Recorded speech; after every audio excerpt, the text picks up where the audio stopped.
Titre: Les fruits de la rancune. Il était une fois un homme nommé Marc qui venait de divorcer après de longues années de mariage. Il avait aimé sa femme, Sophie, sincèrement, mais les années avaient fini par user leur entente. Les disputes, les silences et la lassitude avaient lentement érodé leur bonheur. Un jour, ils se séparèrent. Pourtant, malgré la rupture, Marc souhaita que tout se passe bien.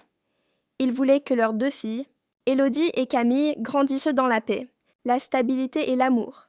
Il demeura donc très impliqué dans leur vie. Chaque semaine, il venait chercher la petite Camille pour l'emmener à son sport.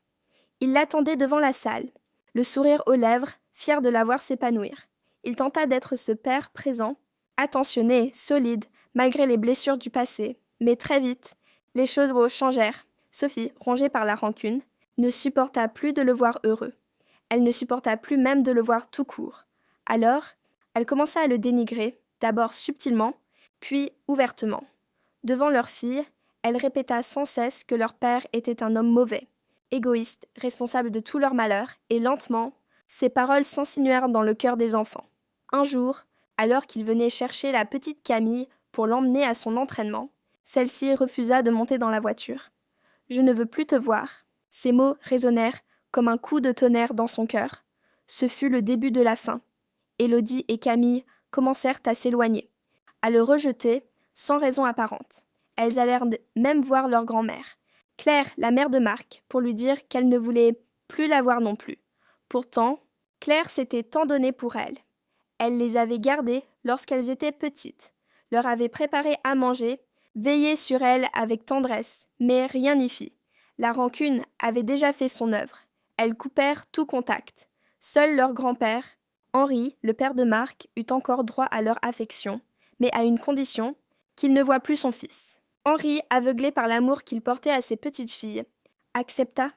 Il choisit de tourner le dos à son propre fils, pour continuer à voir ses enfants qu'il adorait.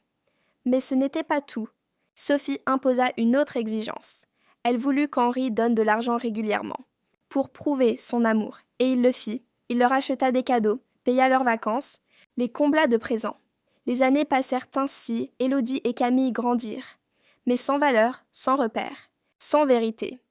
Elles apprirent que l'amour s'achetait. Elles apprirent que la haine était normale. Elles apprirent que l'argent valait plus que la sincérité. Et pendant ce temps, Marc seul pleurait son absence. Il pria chaque jour pour que ses filles reviennent vers lui.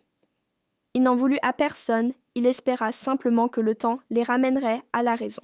Mais le temps, parfois, n'efface pas les blessures qu'on entretient. Lorsque le grand-père Henri tomba malade, les filles restèrent à ses côtés.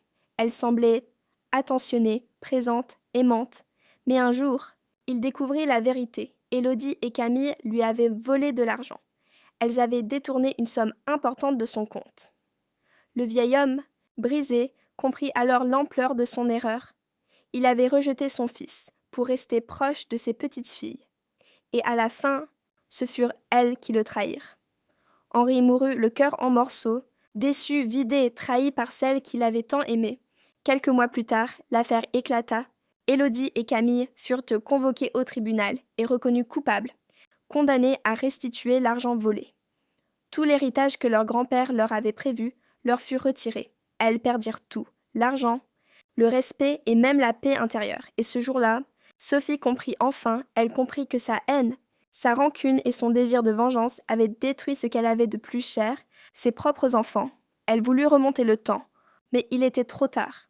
Marc, quant à lui, rencontra une nouvelle femme et continuèrent son chemin dans le bonheur et l'amour. La haine ne doit jamais nous aveugler au point de rendre nos propres enfants avides d'argent et dépourvus de sentiments. On récolte toujours ce qu'on sème. Si cette histoire t'a plu, n'oublie pas de liker et de t'abonner.